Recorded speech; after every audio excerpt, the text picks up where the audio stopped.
மழை நம்ம எல்லாத்துக்குமே தெரியும். தண்ணீர் தான் மழையாக வருதுன்னு. இன்னும் ஒரு சில நேரத்தில் ஐஸ் க்யூப்ஸ் கூட மழையாக பெய்யறத நம்ம பார்த்துருப்போம். இன்னும் ஒரு சில ரேர் கண்டிஷன்ஸில் ஃபிஷ்ஷிங், அதாவது மீன்கள் கூட மழையாக பொழிவதை நம்ம பார்த்துருப்போம், கேள்விப்பட்டிருப்போம். ஆனால் டைமண்ட் ரெயின்ஸ், வைரங்கள் மழையாக பொழிவதை நம்ம பார்த்துருப்போமா, இல்லை கேள்விப்பட்டிருப்போமா? அதை பற்றின ஒரு நிகழ்வை தான் இந்த வீடியோவில் நம்ம பார்க்க போகிறோம். டைமண்ட்ஸ் ஒரு ப்ரிஷியஸான ஸ்டோன், விலை மதிப்புள்ள பொருள். அப்படி சொல்லப்படுற டைமண்ட்ஸ் மழையாக ஒரு இடத்துல பொழியுதுன்னா உங்களால் நம்ப முடியுமா? ஆனால் அது நம்ம இடத்துல நடக்கல. நம்ம சோலார் சிஸ்டமில் இருக்கிற ஜூபிட்டர், சாட்டான், யுரேனஸ், நெப்டியூன் அப்படின்னு சொல்லப்படுற இந்த 4 பிளானட்ஸ்லையுமே டைமண்ட் ரெயின்ஸ் பொழியறதா சயின்டிஸ்ட் கண்டுபிடிச்சிருக்காங்க. எப்படி டைமண்ட் ரெயின்ஸ் அங்கே மட்டும் பொழியுது, ஏன் நம்ம இடத்துல வரல? நம்ம இடத்துல நார்மலாக மழைனாலே கடல் நீரில் இருக்கிற நீர் வாட்டர் வேப்பராக மாறி மேலே இருக்கிற க்ளவுட்ஸ் கூட சேர்ந்து நமக்கு மழையாக வருது. ஆனால் இங்கே இருக்கிற மற்ற 4 பிளானட்ஸ்லையுமே இந்த ப்ராசஸ் நடக்காமல் அங்கே ஒரு வேற ப்ராசஸ் நடக்குதுன்னு சயின்டிஸ்ட் கண்டுபிடிச்சிருக்காங்க. உதாரணத்துக்கு நம்ம சேட்டான் பிளானட்டை எக்ஸாம்பிள் எடுத்துக்கலாம். சேட்டான் பிளானட்டோட அட்மாஸ்பியரில் மீத்தேன்னு சொல்லப்படுற கேஸ் ரொம்ப அதிகமாக இருக்குது. அண்ட் அங்கே இருக்கிற லைட்னிங் தண்டர், அதாவது இடி மின்னல் நம்ம எர்த் கூட கம்பேர் பண்ணும்போது 1000 மடங்கு அதிகமாக இருக்குன்னு சயின்டிஸ்ட் சொல்கிறாங்க. ஸோ அங்கே இருக்கிற அந்த இடி மின்னல் கூட அந்த மீத்தேன் கேஸ் ரியாக்ட் ஆகும்போது கார்பனாக மாறி கீழே அப்படியே மழையாக வருதுன்னு சொல்கிறாங்க. ஒரு குறிப்பிட்ட கிலோமீட்டர் அந்த கார்பன் கீழே வரும்போது சேட்டான் பிளானட்டோட அட்மாஸ்பியரில் இருக்கிற ப்ரெஷர் காரணமாக அந்த கார்பன் ஒரு கிராஃபைட்டாக மாறுதுன்னு சயின்டிஸ்ட் சொல்கிறாங்க. அதாவது நம்ம பென்சிலை கூட வச்சு எழுதுவோம் பார்த்தீங்களா, அந்த கிராஃபைட் தான்.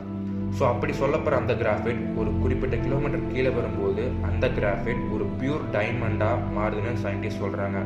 ஆனால் அப்படி வர டைமண்ட்ஸ் சேட்டானோட நிலப்பகுதியை தொடும்போது கிறிஸ்டல் ஃபார்மில் இல்லாமல் உருகி ஒரு லிக்விட் ஃபார்மாக மாறுதுன்னு சயின்டிஸ்ட் சொல்கிறாங்க.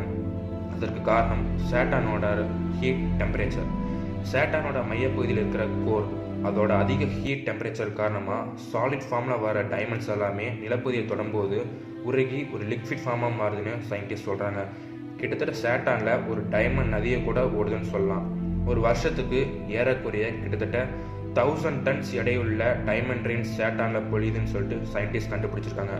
இதை எப்படி சயின்டிஸ்ட் கண்டுபிடிச்சாங்கன்னு பார்த்தீங்கன்னா, நாசா சேட்டானை ரிசர்ச் பண்ணுறதுக்காக ஒரு சேட்டலைட்டை சேட்டானுக்கு அனுப்பிச்சிருக்காங்க. அந்த சேட்டலைட் மூலமாக தான் இந்த இன்ஃபர்மேஷனை அவங்க கலெக்ட் பண்ணியிருக்காங்க. இதே ப்ராசஸ் தான் ஜூபிட்டர் பிளானட்லேயும் நடக்குதுன்னு சயின்டிஸ்ட் சொல்கிறாங்க. இப்போ மித்த இருக்கிற 2 பிளானட் பார்ப்போம், யுரேனஸ் அண்ட் நெப்டியூன். இந்த பிளானட்ஸில் இருக்கிற அட்மாஸ்பியரில் இருக்கிற மீத்தேன் கேஸ் இந்த ஜூபிட்டர் சேட்டனை கம்பேர் பண்ணும்போது கொஞ்சம் கம்மியாக தான் இருக்குது. ஆனால் அங்கேயும் இந்த டைமண்ட் ரெயின்ஸ் பொழிவுதான் சயின்டிஸ்ட் சொல்கிறாங்க. ஆனால் அங்கே விழுகிற சாலிட் கிறிஸ்டல் டைமண்ட்ஸ் அங்கே இருக்கிற நிலப்பகுதியை தொடும்போது அது அப்படியே பியூராக சாலிட் ஃபார்மாக இருக்குதுன்னு சயின்டிஸ்ட் கண்டுபிடிக்கிறாங்க. அதுக்கு காரணம் ஜூபிட்டர் சேட்டன் கம்பேர் பண்ணும்போது யுரேனஸ், நெப்டியூன் ஒரு கோல்டஸ்ட் பிளானட். அதாவது அங்கே அதிகமாக ஹீட் இருக்காது.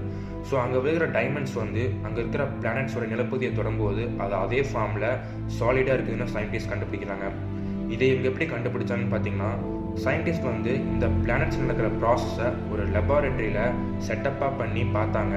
அப்போ அவங்க கண்டுபிடிச்சது என்னென்னு பார்த்தீங்கன்னா, ஒரு நேனோமீட்டர் சைஸில், அதாவது ஒரு நேனோ டைமண்ட்ஸ் உருவாகிறத சயின்டிஸ்ட் கண்டுபிடிச்சிருக்காங்க. கண்டிப்பாக இந்த யுரேனஸ், நெப்டியூன் பிளானட்ஸ்லையும் டைமண்ட் ரெயின்ஸ் பொழிவதற்கான வாய்ப்புகள் இருக்குது. அண்ட் இதை கம்பேர் பண்ணும்போது அங்கே ரொம்ப பெரிய டைமண்ட்ஸாக விழுன்னு சொல்கிறாங்க. நம்ம அங்கே போய் நிற்கக்கூட முடியாது. கிட்டத்தட்ட அவ்வளோ ஃபோர்ஸாக அவ்வளோ பெரிய டைமண்ட்ஸாக அந்த பிளானட்ஸில் வரும்னு சொல்லி சயின்டிஸ்ட் கண்டுபிடிச்சிருக்காங்க. இப்படி தான் இந்த 4 பிளானட்ஸ்லையுமே டைமண்ட்ஸ் உருவாகிறதா சயின்டிஸ்ட் ரிசர்ச் பண்ணி கண்டுபிடிச்சிருக்காங்க. இந்த வீடியோ பற்றின உங்களோட கருத்துக்களை கீழே கமெண்ட் பண்ணுங்கள். இந்த வீடியோ உங்களுக்கு பிடிச்சிருந்தா லைக் பண்ணுங்கள், கமெண்ட் பண்ணுங்கள், ஷேர் பண்ணுங்கள். மறக்காமல் இந்த சேனலுக்கு சப்ஸ்கிரைப் பண்ணிடுங்க. தேங்க்யூ.